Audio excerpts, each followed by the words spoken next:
What's going on, everybody? I'm josh.killian, and today I'm joined with Mr. Gunnar.davis. And this is the Trident Talk. This is a pretty special episode. You could probably see that we're a little bit festive. It's because we're receiving this, or you'll be receiving this, the day of Christmas. Christmas Eve and Christmas. I mean, not the day. You won't be watching this the day on. It's just that week of. The week of, the beginning of the week Christmas. of the, what do you call it? The what do you want to call it? The bizarre, the craziness that's going to unfold. Holidays of 2020. Holidays of 2020? And Dude, also, what is going to happen with these holidays of 2020? Something's going to happen. Oh, I don't know. That sounds ominous. Santa's still coming because he checked his list twice this weekend with us. So if you got to see us this weekend as we were cruising around some of the St. Charles neighborhoods area, including Jody Drive, Pegasus Farms, Weeping Willow, all of those, you probably saw our mini parade that we had going on as we did our drive-by Christmas event. So if we got to see you, hello, thank you for coming, and I hope that you had a good one out there because it was definitely fun. It was Oh yeah, very exciting, I would say. Very exciting. But we thought that we would kind of not wrap up the year, but we would probably do kind of a fun podcast, at least fun for us a little bit, because we get to kind of talk to you a little bit about our real estate journey and how we actually got into real estate. Because I had two people within the last week. I mean, the week before, I went out to lunch with a nice gentleman, and he was asking me how I got into real estate, and I had some other people hit me up on some social medias, and they were curious as to how I got into the business because they've seen us, on our social medias, they've seen our events that we've been doing, and they're like, hey, that seems like a fun career path to get into. And so we thought that this would be a good time to not only show you how fun it can be, but to show you some of the obstacles and some of the dedication that you have to have while getting into this business, because there's definitely some obstacles just as there is some fun limitations on that. Right, it's just crazy how many people have asked us about this, because no one tells you how to do it. It's just you kind of figure it out yourself. Yeah, so. exactly. And a lot of people think that, you go into an office and they tell you to get to work, which, I mean, that happens a lot of times. That happens a lot of times too, but they don't see, unless they're actually a realtor, they don't see the side of which the path that it takes to become a realtor. Right, exactly.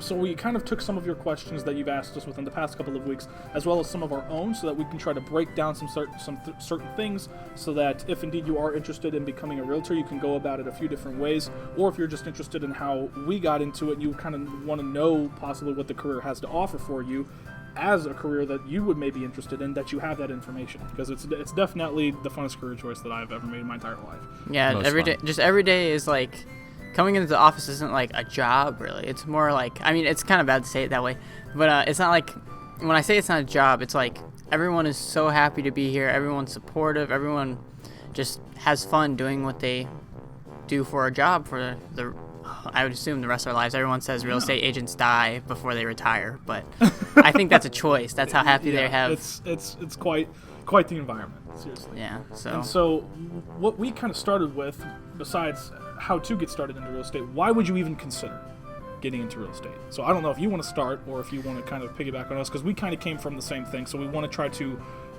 tackle that question from a few different perspectives to give you the most information possible. Well, there's something I just every time I think of coming into real estate, the first thing you always have to think about, and something they always asked us about when we were going through our, I guess you call it our training, our mentor program, was what's your why specifically? Why are you doing something? Why you want to be in real estate if that's what you're wanting to go into? For example, our why, as a team, I know was we are big into investing, and we wanted to, the beginning was just flip houses. Yeah. So that was our why. We just wanted to make a business, leave something behind, meaningful, and we thought real estate was the way for us. I remember specifically, because we were big investors in college. I mean, we did investing almost part-time. That's what it seemed. We did a lot of, we did some day trading, we did options trading a lot, week to week, and passive investing.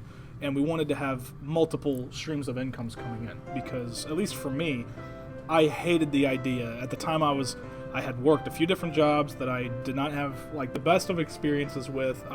Not that I hated my boss, because I think hate's a strong word, but I don't like the idea, whether or not you were a good person or not, that someone else was in charge of me. Whether that had been another employee, that had been the CEO of the company, or that had just been the manager of that particular place I was working. I did not like the fact that a number, a 4, 6, 8 hour shift was dictating my opportunity in life. I did Right. not like that. So I wanted to have multiple streams of income, so hopefully later in life I could retire early doing what I want so that I could spend more time doing what I desire. It's kind of like that saying, control your own destiny. And I kind of feel like Yeah. when you have a boss, they control your destiny, Yeah, really. exactly. And you got to take control of the reins if you're, especially in this business, because this is a business in which, you succeed or you fail based on your own accord, pretty much. Mm-hmm. It's one of those things you have to be really dedicated, because no one's going to tell you what, you really can or can't do besides, legal stuff. Right. But besides that, it is your business. Your clientele is your Mm-hmm. business. Your business is your business. Any of your marketing, all of that is your business. You're your own boss, so you make what you earn what you do. So give and take kind of thing. Yeah, so I didn't mean to cut you off when I was saying Oh, my no, you're why, good. but that was my why. Was I didn't want to work for someone else and have my opportunity, the results of which I was having my efforts. How would I put that? My efforts that I was putting out, I didn't like the results based off of how someone else was doing it. I was like, if I'm willing to work 50, 60 hours a week for myself to see and reap the benefits of that compared to 30, 40 for someone else putting in half effort. You know what I'm saying? You want So that to was get my back why. what you put in. Kind Yeah, of thing, exactly. so. For myself. Right. So. And I think so. Like, see, I have like kind of a flip kind of. What's your why? I guess I'm more of the person that I wanted to do something I have a lot of fun doing, but also something I can do good for our community. And real estate, like going into real estate, I've realized that's a perfect place to do it. We do so much for our community, and we just honestly want to help everyone. Just like the reason we do this podcast, we're wanting to help. That's the majority we do it. This is a great year to tackle this as well, because with all of the negativity that 2020 has been, it has felt so great to put a little bit of positivity back into the community. Like, everything seems so hostile. Oh yeah, it's crazy. And I just don't know why. It's just. And so the littlest amounts of positivity this year specifically as well have felt that it's gone even more. It's done even more. You feel it going a longer way than what you have thought in previous years because of all the negativity this year. Right. It's just. Hopefully, 2021 brings us something, a little better. A little bit, hopefully. Yeah, hopefully. Who knows? Here's to hoping. Yeah, right. That's what people said. 2019. Oh, 2020 is going to be a great year. Yeah, this is where it's led us. It's So. looking pretty great. We've got like a week left, a week and a half left. So, but going into that week, if you have a New Year's resolution as to what you want to do, maybe a career path, a new career path, new business choice as your career resolution, we are about to break down some of the steps we took to get into this career path. Just how do you get started? And this is one of the ways you can. I would say a lot of the ways are very similar, but specifically, this is exactly what we did. Yeah, this is literally step by step as to what we did. So when we go back a few months and even like a few years before that, when we were talking about getting into real estate, we had looked it up. I watched a crap ton of YouTube videos because internet is free, and that's probably the best university you can graduate from. University Google. If you just look up everything on there, everything is at your disposal for free. Yeah. So right at the beginning of the year, I want to say right around March, when we had that quarantine go down, a few months prior to that, we had played with the idea, like Gunnar and I had been talking about, that, hey, we should try to flip houses, make some investment properties, so that while we're working the jobs that we are, or going to college to get career paths that we want, we can have some extra money coming in and have multiple streams coming in. And we had already started doing this with stocks and investments and stuff like that in the market. And so we looked up a lot of the pros and cons, and we were like, okay, so what do you need to be able to flip a home? Do you need startup costs? Do you need to have vendors? Do you need to have contracting people? That sort of thing. And we put together pretty much a T-chart. And after looking at that, we looked at the pros and cons of just getting into it right now to be able to flip an investment property, or taking the mandatory steps necessary to get a license and then do it. And the pros of getting a license completely obliterated the outcomes of just not getting licensed. And so this was right around, I would say 2 months before March. So right when March hit, we were like, if we're going to grind and get our stuff done, it's going to be now. Yeah. So, Well, everyone's just kind of having to stay indoors and be quarantined. Yeah, we're just exactly. like, we got to We're jump like, on it. If we're going to go into quarantine and we're going to come out bigger and better than ever is pretty much what our mindset was. You know, I saw a post probably a couple months into quarantine. It's whenever things started to die down for the first time, actually. And it was, if you didn't pick up a new trade or skill during quarantine, it was never a matter of time. It was a matter of motivation. Yeah, well, that's good. It's a very good quote to live by. So, good. ladies and gentlemen, ask yourselves, what did you learn? There's an elf in the back speaking. Yeah, there is an elf in the back speaking. We're all elves Pays today, literally except no for- attention to the fact that he's got elf ears on. But Yeah, but he's the elf in the front. You're the elf in the back. Elf Yeah. in the back. I'm In the the behind workshop? the scenes elf. Elf in the workshop. Yeah. All right. Okay, well, Yeah, it was not. It was. We had to get developed a into it new really trade. well. We developed a new trade, I'd like to think, over quarantine. Oh, yeah, That was, definitely. real Toy estate. building. So, going into The quarantine, audience we we knew, and after what? I don't know what Alright. he's saying. But going into quarantine, we knew that every place was mandatorily closed. So after we looked it up, and we were like, hey, you know, there's a couple classes that are mandatory for you to take, and of course there's a final exam that you need to take.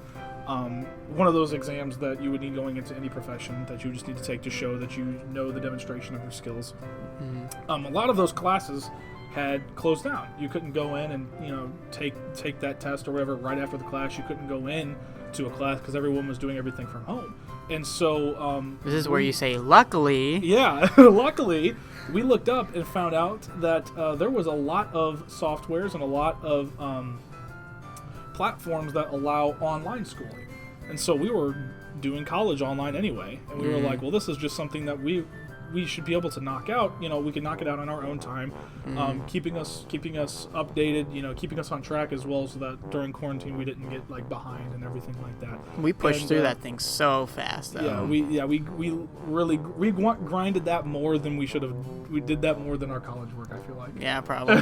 I'll give a special shout out to my old English professor whose husband actually recommended the program we used. Are we disclosing the program? Yeah, we went through Real Estate Express. They're in no way, shape, or form sponsoring this video. This is just a platform that we used for one of two reasons. This is the number one main reason. Yeah, so in my time at college, I had an English professor who just stuck with me.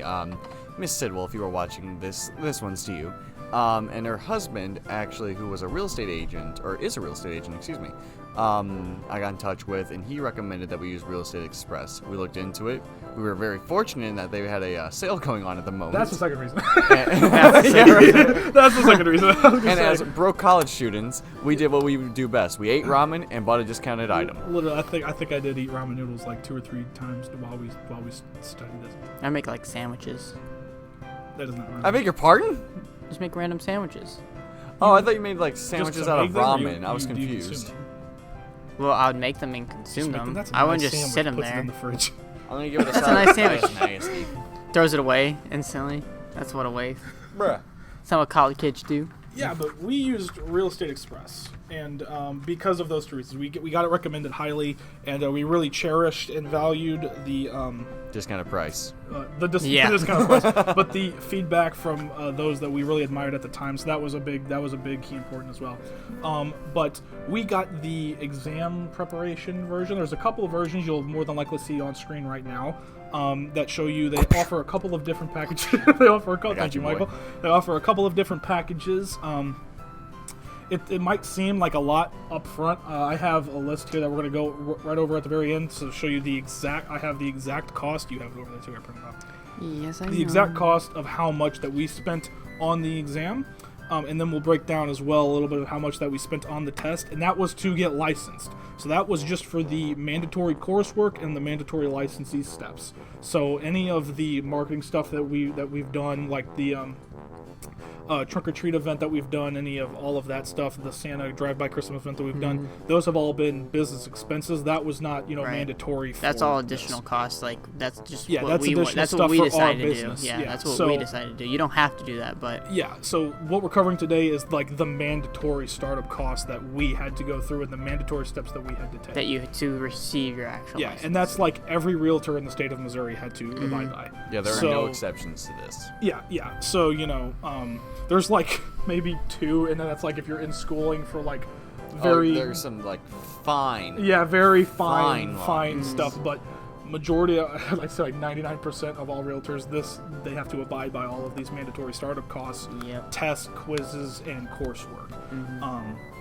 So with that, we went through Real Estate Express. So like I said, you're probably seeing it up on screen right now, and that is pretty much what the course looks like. So there was a little button that you can go to select your state, because each state has different limitations. Like some states, will allow you to take this type of program, and some states will make you mandatorily take another program. So we had to go to Missouri, because we were located in Missouri, and clicked on that to see our preparation options. And so we had a couple of package choices there. We went with the exam preparation package, which allows us to have, I believe, like flashcards, some extra progress exams, some final progress prep exams, that sort of thing. And they reimbursed us if we indeed failed the final test, like for our first time, which was nice. So that was the one that we went with. I'll probably circle it or highlight it up on the screen. And when you get it, it was really, really simple to use. Oh, yeah. So I don't know if you want to go over this or not, because I've been talking quite a lot. So you want me to, more like go just through. So when you're going to be a real estate agent, there's two, I guess, courses you have to take. There's a 48 and a 24. So the distinction between the two. So the way I think of it, so the 48-hour is what you have to take or go through before you can take your actual real estate exam.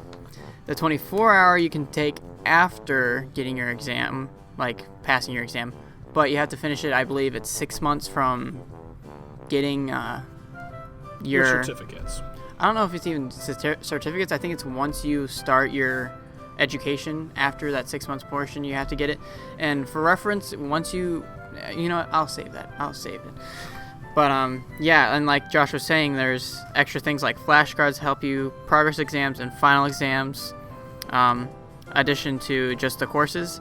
But when going through these courses, I know I looked up a YouTube video that just like to help get through the fastest way to get through these tests.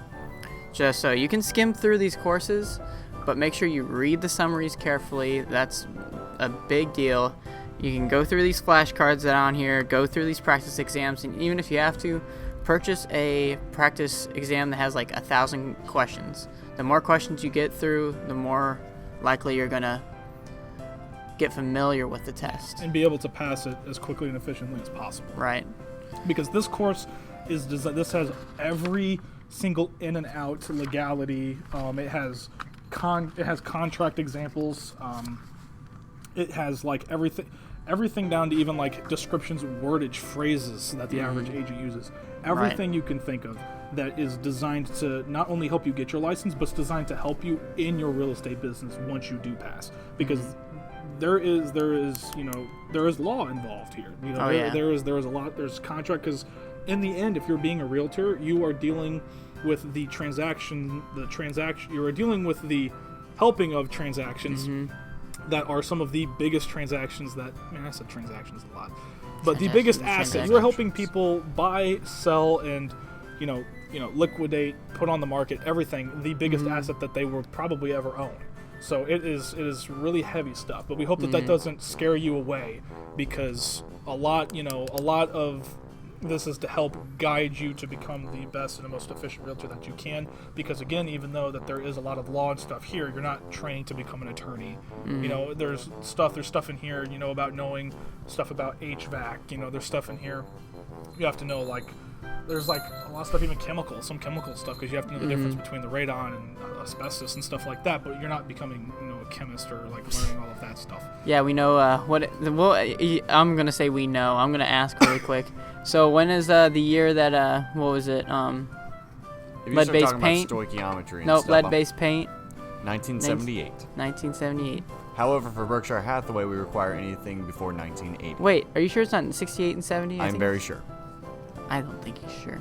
Future Josh, go ahead and post a video right here. Or, image right he doesn't sound very confident. And then putting a picture of Gunnar with a fail sign over. It doesn't sound very confident. So here, that's wrong. That's 1970, right. 1978. It's 78. No, I think both of them are wrong because they both don't sound confident. It's 70. If you listen closely, you'll hear me swapping over to another tab where I'm going to look up. Yeah, because he's not confident in himself. Let's see.